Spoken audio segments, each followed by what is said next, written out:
Finding the motion in the real problem. Finding the motion in real problems.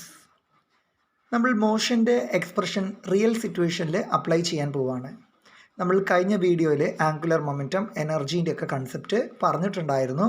Position വെക്ടറിനെ മാസസിൻ്റെ to body പ്രോബ്ലത്തിൽ രണ്ട് ബോഡീൻ്റെയും മാസിൻ്റെ ടേമിലുള്ള expressions ഒക്കെ എഴുതിയിട്ടുണ്ടായിരുന്നു. നമുക്ക് കിട്ടിയ position വെക്ടറിൻ്റെ expression എന്ന് പറയുന്നത് vector r1 dash equal to m2 divided by m1 plus m2 vector r, അതേപോലെ r2 dash equal to minus m1 by m1 plus m2 vector ആറുമായിരുന്നു. ഇവിടെ r ഡാഷും അതേപോലെ തന്നെ വെക്ടർ r2 ഡാഷ് എന്ന് പറയുന്നത് ആറിന് അലോങ് ആയിട്ട് ഒരു സ്ട്രെയിറ്റ് പ്ലെയിനിലായിട്ടാണ് നമ്മൾ അസ്യൂം ചെയ്യുന്നത്. നമ്മൾ റിയൽ സിറ്റുവേഷനിലേക്ക് പോവുകയാണെങ്കിൽ നമുക്ക് സോളാർ സിസ്റ്റത്തിൻ്റെ കേസിലെടുക്കാം. സോളാർ സിസ്റ്റത്തിൽ നമ്മൾ സണ്ണിനെ വെച്ച് കമ്പയർ ചെയ്യുമ്പോൾ പ്ലാനറ്റ്സിൻ്റെ ഒക്കെ മാസ് എന്ന് പറയുന്നത് വളരെ ചെറുതാണ്, നമുക്ക് നെഗ്ലക്റ്റ് ചെയ്യാൻ പറ്റുന്ന വാല്യൂ ആണ്. സപ്പോസ് m2 സണ്ണിൻ്റെ മാസും m1 പ്ലാനറ്റിൻ്റെ മാസും ആണെങ്കിൽ m1 എന്ന് പറയുന്ന m2നെ വെച്ച് നോക്കുമ്പോൾ വളരെ ചെറുതാണ്, നമുക്ക് നെഗ്ലക്റ്റ് ചെയ്യാൻ പറ്റും. സോ നമ്മളിപ്പം എഴുതിയ ഇക്വേഷൻസ് വെക്ടർ r1 ഡാഷും വെക്ടർ r2 ഡാഷ് എന്ന് പറയുന്നതിനെ നമുക്ക് എങ്ങനെ എഴുതാൻ പറ്റും? ഇപ്പം നമ്മുടെ ഫസ്റ്റ് കേസിൽ നോക്കുകയാണെങ്കിൽ m1 വളരെ ചെറുതായതിനെ കൊണ്ട് വെക്ടർ r ഡാഷിനെ നമുക്ക് വെറും വെക്ടർ r എന്ന് പറഞ്ഞിട്ട് എഴുതാൻ സാധിക്കും. അതേപോലെ തന്നെ വെക്ടർ r2 ഡാഷ് എന്ന് പറയുന്നത് 0 ആയിട്ട് അപ്രോച്ച് ചെയ്യും. കാരണം m1 വളരെ ചെറുതായതിനെ കൊണ്ട് നമുക്കത് 0ൻ്റെ ഓൾമോസ്റ്റ് ഈക്വൽ ആയിട്ട് എടുക്കാം. r2 ഡാഷിൻ്റെ വാല്യൂ 0 ആയിട്ടും എടുക്കാൻ പറ്റും. മറ്റേ കേസിൽ ഫസ്റ്റ് ടേമിൽ വെക്ടർ r1 ഡാഷിൻ്റെ കേസിൽ നമുക്ക് m1 വളരെ ചെറുതാണ്, 0ൻ്റെ അടുത്തെടുക്കുകയാണെങ്കിൽ നമുക്ക് m2 ബൈ m2 വരും. കട്ട് ചെയ്ത് കഴിഞ്ഞാൽ 1 ഇൻറ്റു വെക്ടർ r വരും. അതുകൊണ്ടാണ് നമുക്ക് വെക്ടർ r1 ഡാഷിനെ വെക്ടർ r ആക്കിയിട്ട് കിട്ടിയത്. ഓക്കെ, നമ്മളുടെ റെഡ്യൂസ്ഡ് മാസ് ഇതേപോലെ നമുക്ക് എന്ത് ചെയ്താൻ പറ്റും? Reduced mass mu equal to m1 m2 divided by m1 plus m2. m1ൻ്റെ കേസ് നമ്മൾ ഓൾറെഡി പറഞ്ഞു, വളരെ ചെറിയ വാല്യൂ ആണ് എന്നുള്ള കാര്യം പറഞ്ഞിട്ടുണ്ട്.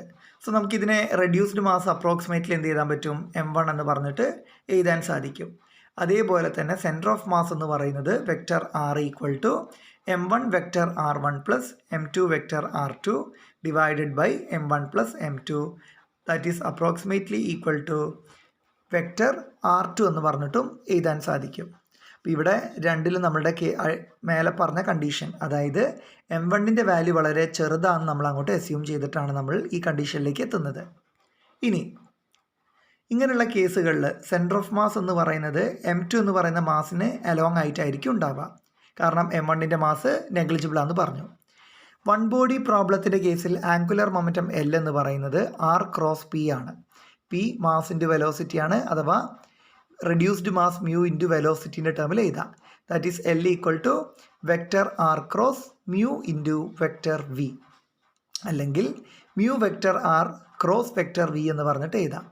ഇത് ടു ബോഡി പ്രോബ്ലത്തിലേക്ക് നമ്മൾ പോകുമ്പോൾ vector L suffix c equal to m1 vector r1 dash cross vector v1 dash plus m2 vector r2 dash cross vector v2 dash എന്ന ഫോമിൽ എഴുതാൻ പറ്റും. അതായത് L equal to r cross p എന്ന് പറയുന്ന ഫോമിൽ നമുക്കതിനെ മാസ് ഇൻറ്റു വെലോസിറ്റി എഴുതാം. അതിലെ മാസിനെ നമ്മൾ ആറിൻ്റെ അടുത്തേക്ക് കൊണ്ടുവന്നു. അങ്ങനെയാണ് ഇക്വേഷൻ കിട്ടിയത്.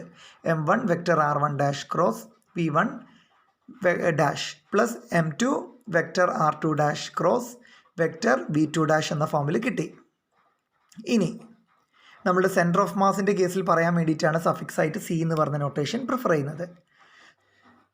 അപ്പോൾ നമ്മളുടെ equation vector LC equal to m1 m2 divided by m1 plus m2 vector r into vector v1 dash minus m1 m2 divided by m1 plus m2 into vector r cross vector v2 dash എന്ന ഫോമിൽ നമുക്ക് എഴുതാൻ സാധിക്കും മേലത്തെ value substitute ചെയ്യുമ്പോൾ. So നമുക്ക് m1 m2 divide by m1 plus m2 reduced മാസിൻ്റെ substitution കൊടുക്കുക. എന്നിട്ട് മ്യൂ കോമൺ ആക്കി പുറത്തേക്ക് എഴുതാം. വെക്ടർ ആറും കോമൺ ആണ്, പുറത്തേക്ക് എഴുതുകയാണെങ്കിൽ നമുക്ക് എന്ത് കിട്ടും? Mu vector r cross vector v1 dash minus vector v2 dash എന്ന ഫോമിൽ കിട്ടും. സോ നമുക്കതിനെങ്ങനെ എഴുതാൻ പറ്റും? Vector v1 dash minus vector v2 ഡാഷിനെ നമുക്ക് വെക്ടർ v ആക്കി എടുക്കുകയാണെങ്കിൽ നമ്മളുടെ ഇക്വേഷൻ എന്ത് വരും? Vector LC equal to mu vector r cross vector v which is equal to L എന്ന് കിട്ടും. അതേപോലെ ടോട്ടൽ എനർജി കാണണമെങ്കിൽ ടോട്ടൽ എനർജി എന്ന് പറയുന്നത് is equal to half m1 v1 dash vector into v1 dash vector എന്ന ഫോമിൽ കിട്ടും. അതായത് കൈനറ്റിക് എനർജി ഹാഫ് mv² ആണ്. v² എന്ന് പറഞ്ഞ ടേമിനെ നമുക്ക് രണ്ടായിട്ട് സ്പ്ലിറ്റ് ചെയ്യാം. ഇതേപോലെ തന്നെ സെക്കൻഡ് ടേമിലും half m1 into v2 dash vector dot v2 dash vector എന്ന ഫോമിൽ എഴുതാം. പ്ലസ് പൊട്ടൻഷ്യൽ എനർജീൻ്റെ u ഓഫ് r എന്ന് പറയുന്ന ടേമും കൂടി നമുക്ക് സബ്സ്റ്റിറ്റ്യൂട്ട് ചെയ്യാം.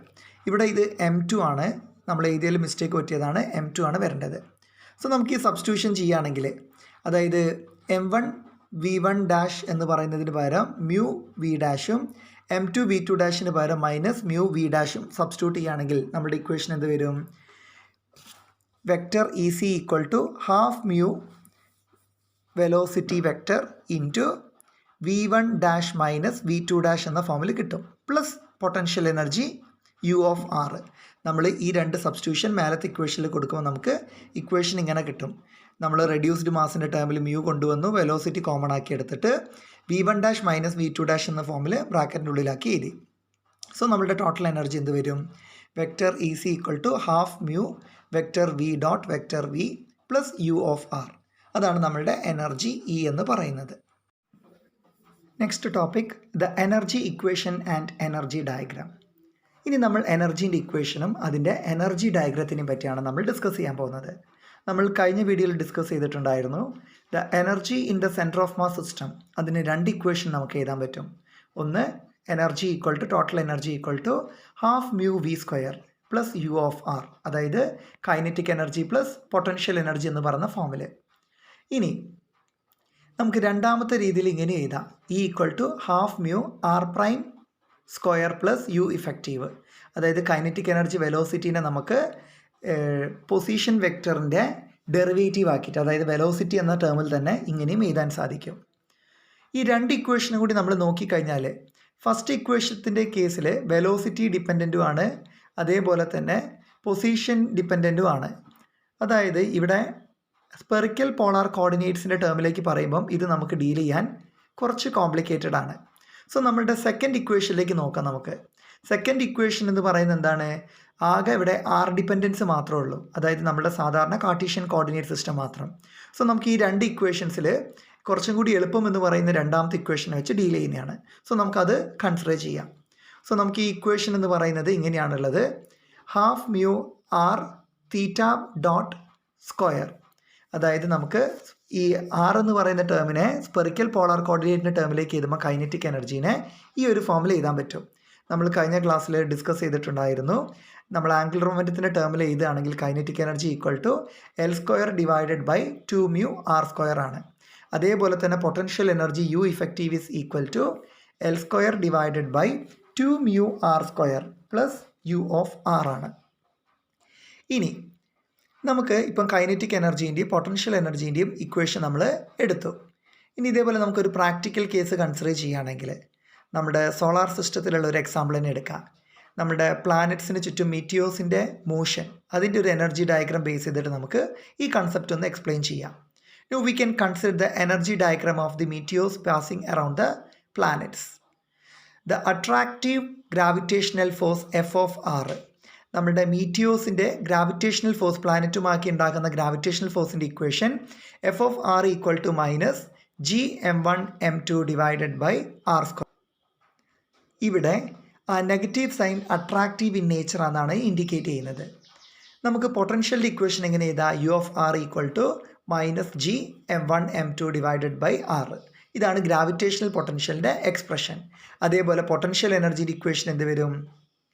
u effective equal to L² divided by 2 mu r² minus ഇപ്പോൾ ഉള്ള പൊട്ടൻഷ്യലിൻ്റെ value, that is minus G m1 m2 divided by r.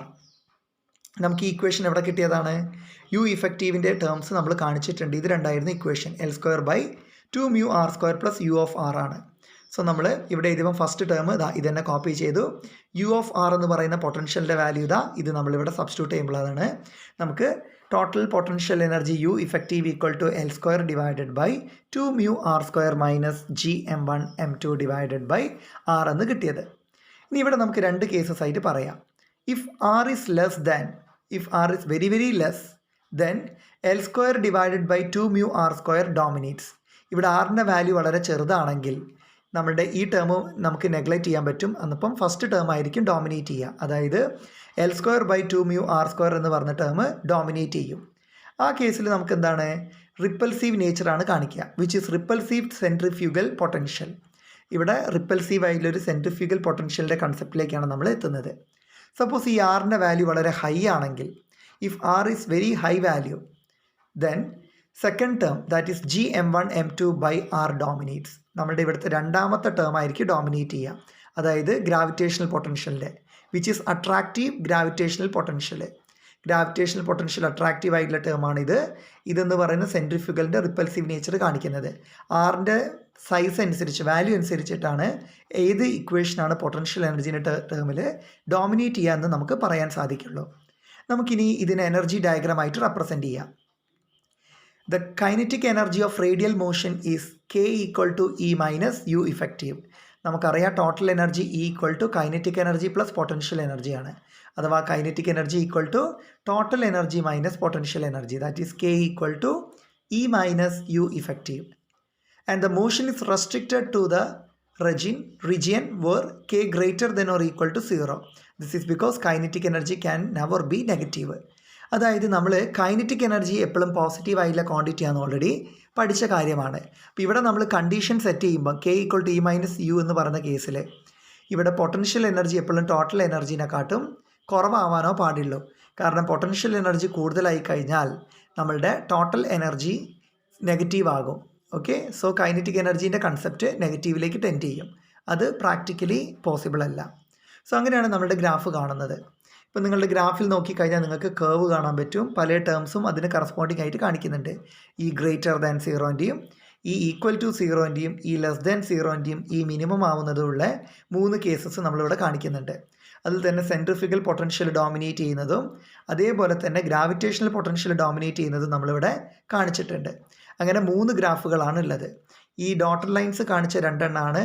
ഒന്ന് സെൻട്രിഫ്യൂഗൽ പൊട്ടൻഷ്യലിൻ്റെ റിപ്പൽസീവ് നേച്ചറും അതേപോലെ തന്നെ അട്രാക്റ്റീവ് ഗ്രാവിറ്റേഷണൽ പൊട്ടൻഷ്യലും കാണിക്കുന്നത്. ഈ സ്ട്രെയിറ്റ് ലൈനാണ് ഈ ഗ്രേറ്റർ ദാൻ സീറോ.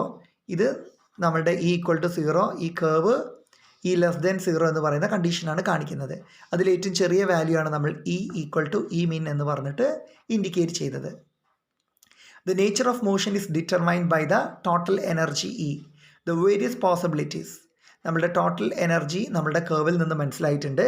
അതിൻ്റെ വേരിയസ് ആയിട്ടുള്ള വാല്യൂസ് അല്ലെങ്കിൽ കേസസ് നമുക്ക് കൺസിഡർ ചെയ്യാം. ഫസ്റ്റ് കേസ് ഈ ഗ്രേറ്റർ ദാൻ സീറോ, അതായത് നമ്മളുടെ ടോട്ടൽ എനർജി ഒരു ഹൈ വാല്യൂ വരികയാണെങ്കിൽ, ടോട്ടൽ എനർജീൻ്റെ വാല്യൂ ഒരു ഹൈ പോസിറ്റീവ് വാല്യൂ വരികയാണെങ്കിൽ R എന്ന് പറയുന്നത് അൺബൗണ്ടഡ് ആയിരിക്കും ഫോർ ലാർജ് വാല്യൂ. ഈ അൺബൗണ്ടഡ് സ്റ്റേറ്റിലായിരിക്കും ഫോം ചെയ്യുക. സോ നമുക്കിങ്ങനെ പറയാം, ഈ greater than zero R is bounded for large value but must exceeds A certain minimum. If L not equal to 0, the particles are kept apart by the centrifugal barrier. ആ കേസിൽ മാത്രം നമ്മുടെ എനർജീൻ്റെ value, total energy എന്ന് പറയുന്നത് സീറോനെക്കാട്ടും വലുതാണെങ്കിൽ R എന്ന് പറയുന്നത് unbounded ആയിരിക്കും. അതേപോലെ തന്നെ അവിടെ നമ്മുടെ പാർട്ടിക്കിൾ എന്ന് പറയുന്നത് എന്താണ്, സെൻട്രിഫ്യൂഗൽ ബാരിയർ അതിന് അപ്ലിക്കബിൾ ആയിരിക്കും. ഇനി രണ്ടാമത്തെ case E equal to zero. Equal to zero എന്ന് പറയുന്നത് നമ്മുടെ ഫസ്റ്റ് പറഞ്ഞ കേസിന് തന്നെ ഈക്വലൻ്റ് ആണ്. പക്ഷേ but on the boundary between unbounded and bounded motion, അതായത് ബൗണ്ടഡ് മോഷൻ്റെയും അൺബൗണ്ടഡ് മോഷൻ്റെയും ബൗണ്ടറി ആയിട്ടാണ് ഈ കേസിൽ അപ്ലൈ ചെയ്യുന്നത്. Third case E less than zero, അത് നമ്മുടെ പ്യുവർലി ബൗണ്ടഡ് സിസ്റ്റമാണ് ഇൻഡിക്കേറ്റ് ചെയ്യുന്നത്. The motion is bounded for both large and small r. ആറിൻ്റെ വാല്യൂ ചെറുതാകുമ്പോഴും കൂടുന്ന സമയത്തും ബൗണ്ടഡ് സ്റ്റേറ്റിലാണ്. ഇനി നാലാമത്തത് equal to E minimum. Corresponding R has only 1 value, അതായത് മിനിമം ആയിട്ട് ആ കേർവിൽ ഒരേ ഒരു വാല്യൂ മാത്രമേ നമുക്ക് കാണിക്കാൻ പറ്റുള്ളൂ. അതാണ് നമ്മളവിടെ കാണിച്ചത്. The particle stay at A constant distance from one another. ആ മിനിമം പൊസിഷൻ എത്തുമ്പോൾ പാർട്ടിക്കിൾസ് നമ്മളുടെ ഒരു മിനിമം സ്റ്റേജിലായിട്ടായിരിക്കും ഉണ്ടാവുക. അതൊരു പർട്ടിക്കുലർ പൊസിഷനായിരിക്കും അവർ അച്ചീവ് ചെയ്യുന്നത്. ഇനി ഈ 4 പറഞ്ഞ കേസസിൻ്റെയും, ഇപ്പം നമ്മൾ പറഞ്ഞ 4 കേസസിൻ്റെയും ഫിഗറിൻ്റെ ഷേപ്പ് ഓർത്ത് വെക്കണം. ഈ ഗ്രേറ്റർ ദാൻ സീറോ ആണെങ്കിൽ ഹൈപ്പർബോള ഇൻ സ്ട്രക്ചർ ആയിരിക്കും. ഈക്വൽ ടു 0 ആണെങ്കിൽ പാരാബോള, ഈ ലെസ് ദാൻ 0 ആണെങ്കിൽ എലിപ്സ് സ്ട്രക്ചറും, അതേപോലെ തന്നെ മിനിമം എനർജീൻ്റെ കേസിൽ സർക്കുലർ സ്ട്രക്ചറാണ് ഉള്ളത്. സോ നമ്മുടെ ഈ സ്പെഷ്യൽ കേസസ് ബേസ് ചെയ്തിട്ടാണ് ഇതിൻ്റെ ഷേപ്പ് നമുക്ക് ഡിറ്റർമൈൻ ചെയ്യാൻ പറ്റുന്നത്.